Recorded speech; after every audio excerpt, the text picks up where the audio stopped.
प्रेम की अगन हो, भक्ति गर सघन हो, मन में लगन हो तो श्री राम मिल जाएंगे।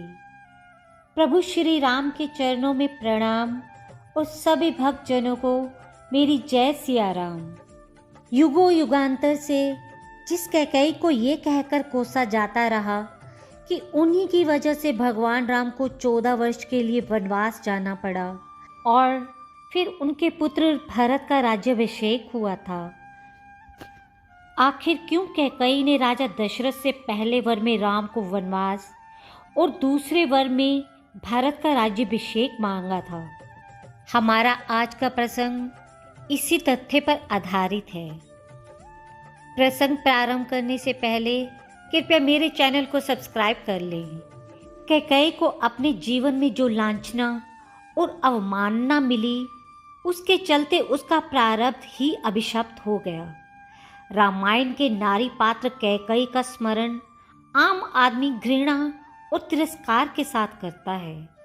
आज भी कोई अपनी पुत्री का नाम कैकेयी नहीं रखता। सत्य तो ये है, अगर रामायण में माता कैकेयी का पात्र न होता तो रामायण का भी अस्तित्व न होता। रामायण की एक बड़ी घटना भगवान श्री राम का वन जाना था।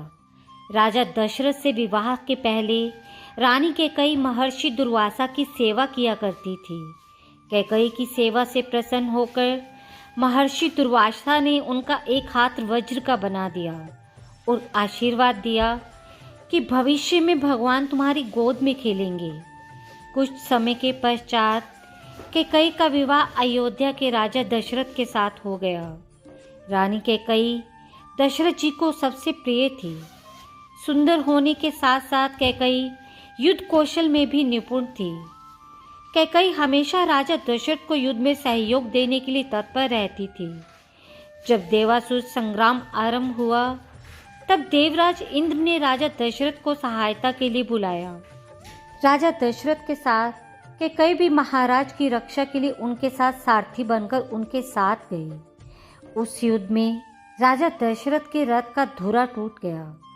कैकेयी ने रथ के धुरे में अपना हाथ डालकर रथ को टूटने से बचा लिया था।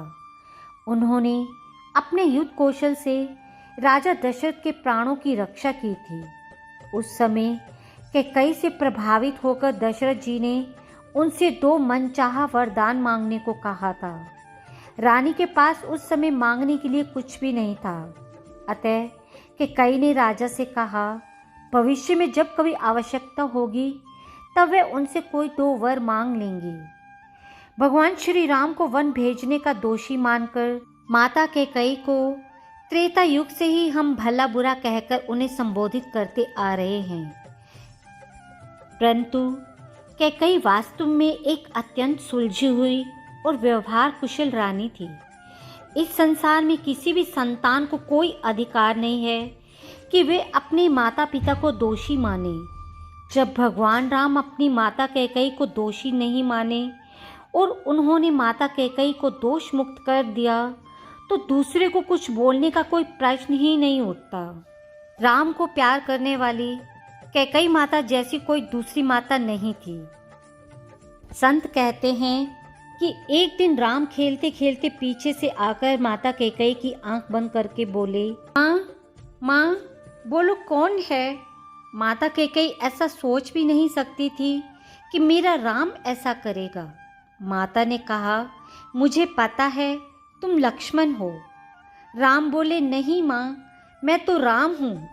राम बोले, माँ आज तुम मुझसे हार गई, मैं जीत गया। कैकेयी राम को गोद में बैठाकर बोली, आज मेरा राम जीत गया और मैं हार गई। मुझे बहुत खुशी हो रही है कि आज मेरे राम ने अपनी माँ को हरा दिया। माँ कैकेयी बहुत खुश होकर बोली, बताओ राम तुम्हें क्या चाहिए। आज तुम जो मांगोगे मैं तुम्हें वही दूंगी। राम बोले, सच माँ, मैं जो मांगूंगा वह तुम दोगी। हाँ राम, आज तुम मेरा प्राण भी मांगोगे तो मैं तुम्हें प्राण भी दे दूंगी। राम बोले, माँ मुझे जो चाहिए उसे संसार में आपको छोड़कर और कोई नहीं दे सकता है। कैकेयी माता ने कहा, बोलो राम, बोलो तुम्हें क्या चाहिए। राम बोले, माँ, जब पिताजी मेरे लिए राज सत्ता की बात करेंगे तब आप उस समय मेरे लिए वनवास मांग लेना। माँ बोली, क्यों? राम बोले, माँ, आपका राम जिस काम के लिए धरती पर आया है, यदि वह वन नहीं जाएगा तो आपके राम का काम पूरा नहीं होगा। माता कैकेयी राम की ये बात सुनकर सहम गई और बोली, तुम्हें पता है राम, मेरे ये वर मांगने से और तुम्हारे वन जाने से मेरी मांग का सिंदूर मिट जाएगा। मेरा भरत मुझे माँ कहना छोड़ देगा। दुनिया वाले मुझे क्या क्या कहेंगे ये तुम जानते हो। फिर कुछ सोचकर कैकेयी बोली, कोई बात नहीं राम, यदि इस कैकेयी के समाप्त होने से मेरे पुत्र राम का काम बन जाएगा तो तुम्हारे लिए मैं एक जन्म नहीं 1000 जन्म की लेने के लिए तैयार हूँ। ये वर मैं अवश्य मांगूंगी। माता कैकेयी बोली, आने वाले युगों में लोग कहेंगे कि मैंने भरत के लिए राम को छोड़ दिया, लेकिन असल में मैं राम के लिए आज भरत का त्याग कर रही हूँ। मुझे मालूम है इस निर्णय के बाद भरत मुझे स्वीकार नहीं करेगा। इन सब की चिंता को छोड़कर माता कैकेयी ने पुत्र राम को ऊंचा उठाया। राम तो राम थे, किंतु पुरुषोत्तम राम तो माता कैकेयी ने बनाया। अपने पुत्र के लिए प्रिय से प्रिय वस्तु का त्याग माता ही कर सकती है, कोई और नहीं। कैकेयी को अपने राम पर भरोसा था, लेकिन पिता दशरथ को नहीं। इसलिए उन्होंने पुत्र मोह में अपने प्राण त्याग दिए और कैकेयी हर युग में बदनाम हुई।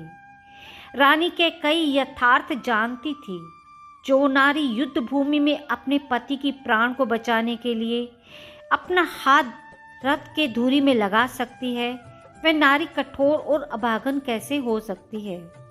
जो रानी युद्ध कला में दक्ष थी, भला वह राजनीतिक परिस्थितियों में अनजान कैसे हो सकती है। कैकेयी चाहती थी कि मेरे राम का यश 14 भुवनों में होवे। यह यश बिना तप किए और रावण वध के बिना संभव नहीं था। कैकेयी जानती थी कि अयोध्या के राजा राम यदि बन जाएंगे तो रावण का वध नहीं हो सकेगा। इसके लिए राम का वन जाना आवश्यक था। कैकेयी चाहती थी कि राम केवल अयोध्या के ही सम्राट बनकर ना रह जाएं, बल्कि वे विश्व के समस्त प्राणियों के हृदय के सम्राट बने। इसलिए राम का वन जाना जरूरी था। रावण ने सभी ऋषि मुनियों को पीड़ित कर रखा था। रामायण के बहुत सारे भक्त इसे कैकेयी की दूरदृष्टि कहते हैं। कैकेयी को इस बात के लिए कई संत सराहना भी करते हैं कि उन्होंने अपने आप को अकलंकित करके राम को वनवासी बनाया। यदि राम वन नहीं जाते तो राम के यशस्वी आचरण के चरण अयोध्या से रामेश्वरम तक कैसे पहुँचते। वनवासियों को आर्य संस्कृति की सुधा कौन पिलाता। अत्याचारी रावण के अन्याय को कौन मिटाता। कैकेयी ने राम को 14 वर्ष के लिए वन भेजकर राम को राम से पुरुषोत्तम राम बना दिया। जिस माता ने राम को पुरुषोत्तम राम बनाया, भला वह माँ अभागन कैसे हो सकती है। धन्य है माता कैकेयी और उनका समर्पण। प्रभु श्री राम इस लीला को जानते थे, इसलिए चित्रकूट में तीनों माताओं के आने पर सबसे पहले माता कैकेयी के पास ही पहुंचकर प्रणाम करते हैं, क्योंकि उनको पैदा करने वाली माता भले ही कौशल्या जी थी, लेकिन उनको मर्यादा पुरुषोत्तम बनाने वाली माता कैकेयी ही थी। एक बार प्रेम से बोलिए, जय सिया राम। आपको आज का प्रसंग कैसा लगा? अपनी प्रतिक्रिया और विचार कृपया नीचे कमेंट बॉक्स में दें और मेरे चैनल को सब्सक्राइब और वीडियो को लाइक करना ना भूलिएगा।